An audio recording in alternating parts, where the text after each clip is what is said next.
In the heart of Denver lies this incredible open space, 80 acres of land for you and your family to enjoy Colorado's beautiful weather year-round. But did you know that this is also home to some long-term residents?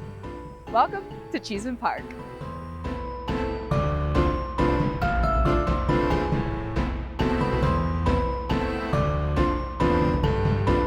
We met up with Robert Emmon with Historic Denver to learn more about the history of this area.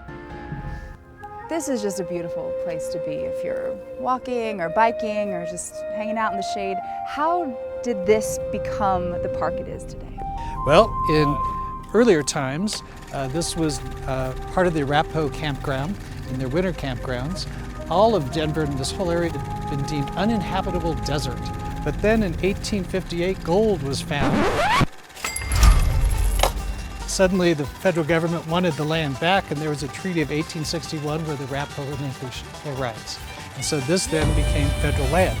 William Larimer came out and decided to make this a cemetery, and ultimately in 1872, 1873, people wanted this to be a park, not a cemetery anymore.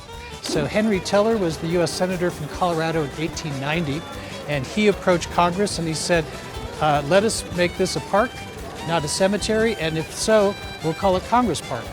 And they did, so the entire, what we now call Cheesman Park, was suddenly Congress Park.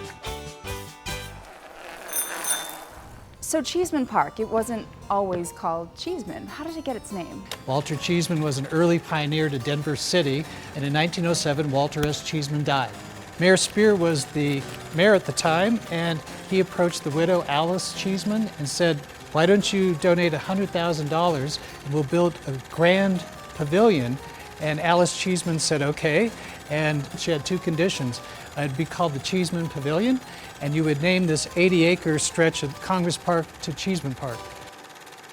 You mentioned this once was a cemetery, and rumor has it there are still plenty of bodies buried beneath this soil. How many people do you believe are still buried beneath this ground? There's low estimates of 400 to 800 bodies scattered.